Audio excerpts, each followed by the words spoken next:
आपण इथे एकत्र जमलो आहोत। या दिवशी मीच नाही तर आपण सर्वजण खूप भावुक झालो आहोत। घेताना आज निरोप शाळेचा आले भरून या डोळे, आले भरून या डोळे। शाळेतील दिवस बनले स्मरणाच्या पुस्तकातील पाने, स्मरणाच्या पुस्तकातील पाने। काही वर्षांपूर्वी माझे या शाळेत आगमन झाले। कुंभार ज्याप्रमाणे मातीच्या गोळ्याला आकार देतो त्याचप्रमाणे आमच्या आदरणीय मलगे मॅडम व राक्षस सर यांनी आम्हाला घडवले। त्यांनी आमच्यावर उत्तम संस्कार केले, आमच्या जीवनाला सुरेख आकार दिला। काही प्रसंगी त्यांनी आमचा दंगा व चौचुवाट सहन केला।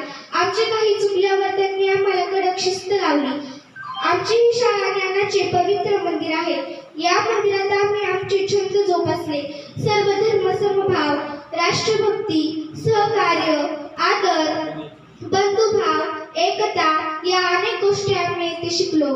निरोपाचा क्षण जणू हळव्या त्या फुलांचा, हळव्या त्या फुलांचा।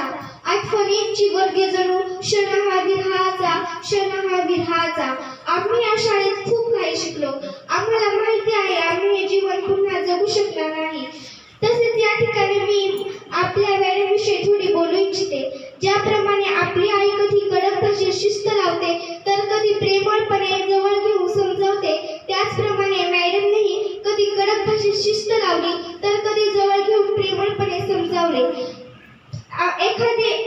आमच्या प्रत्येक गोष्टीवर त्यांनी बारकाईने लक्ष दिले। एखादे अक्षर जरी वळणार आले नाही तरी ते त्यावर वारंवार सराव करून घेत। त्यांच्यामुळेच आज आम्ही सुंदर लेखन, छान वक्तृत्व, उत्तम पाठांतर करायला शिकलो। त्यांच्यामुळेच माझा मित्र स्वभाव कमी झाला। त्यांनी ज्ञानाबरोबर आम्हाला संस्काराचेही धडे शिकवले। एक गुरु म्हणून त्या नेहमी माझ्या अग्रस्थानी असतील। त्यांच्या अशा खूप काही आठवणी